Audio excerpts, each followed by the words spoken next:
আশুগঞ্জে মেঘনা নদী থেকে প্রকাশ্যে চলছে অবৈধ বালু উত্তোলন। অভিযোগ উঠেছে প্রভাবশালী একটি চক্র দীর্ঘদিন ধরে প্রশাসনকে ম্যানেজ করে দিন-রাত বালু উত্তোলন করছে।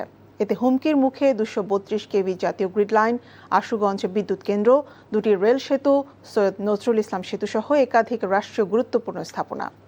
এদিকে চাঁদপুর শহর রক্ষা বাঁধের সংস্কার কাজে ধীরগতিতে এগিয়ে চলায় নির্ধারিত সময়ের মধ্যে প্রকল্প শেষ হওয়া নিয়ে অনিশ্চয়তা দেখা দিয়েছে। বিস্তারিত জীবন আহমেদের ডেস্ক রিপোর্টে। মেঘনা নদী থেকে অবৈধভাবে ড্রেজার দিয়ে দিনরাত বালু উত্তোলন চলছে। সবকিছু হচ্ছে প্রশাসনের চোখের সামনে। বিশাল জনগোষ্ঠীর স্বার্থের কথা না ভেবে সংশ্লিষ্টদের ম্যানেজ করে অর্ধশতাধিক ড্রেজারের মাধ্যমে দীর্ঘদিন ধরে বালু উত্তোলনের ফলে তীব্র নদী ভাঙন শুরু হয়েছে। বিলীন হচ্ছে কৃষিজমি, হুমকির মুখে পড়েছে 332 কেভি জাতীয় গ্রিড লাইন, আশুগঞ্জ বিদ্যুৎ কেন্দ্র, দুটি রেল সেতু, সৈয়দ নজরুল ইসলাম সেতু সহ বিভিন্ন গুরুত্বপূর্ণ স্থাপনা। রাতের আধারে এমন রাত 3টা বাজে 4টা বাজে তারা মাটি কাটতে আসে এবং মাটি কেটে আবার যখন আমাদেরকে দেখে তারা একটু দূরে চলে যায়। মাটি কেটে আমাদের যশোরকে বিলীন করে দিতে নদীর সাথে। এখন আমরা বাঁচবো কিভাবে? আপনারা যদি আমাদের সঙ্গে সহযোগিতা না করেন তাহলে আমাদের যত এমনিতেই বিলীন হয়ে যাবে। সংশ্লিষ্ট মন্ত্রীর নজরে এনে দ্রুত কার্যকর ব্যবস্থা গ্রহণের আশ্বাস দিলেন স্থানীয় সংসদ সদস্য। আপনারা আমাকে একটু চিঠি দেন, মন্ত্রী বরাবর আমি এই চিঠি পৌঁছাবো এবং ব্যবস্থা নেওয়ার জন্য আমি চাপ দেব।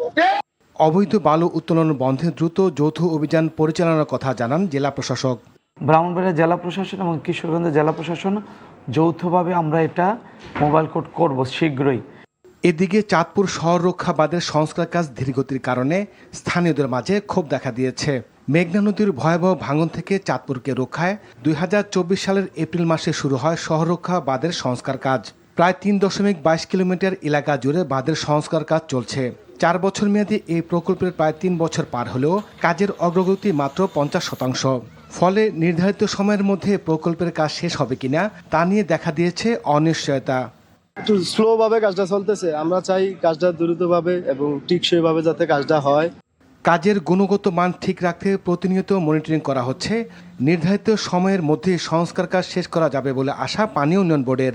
আমরা ব্লক নির্মাণ করেছি এবং আমাদের বর্তমানে ব্লক নির্মাণ এবং ডাম্পিং দুটাই চলমান রয়েছে। তো আমরা আশা করতেছি আগামী বর্ষার পূর্বেই আমরা এই কাজটি সমাপ্ত করতে পারবো। কালক্ষেপণ না করে দ্রুত কাজ শেষ করার দাবি জেলাবাসীর। জীবন আহমেদ, এনটিভি নিউজ ডেস্ক।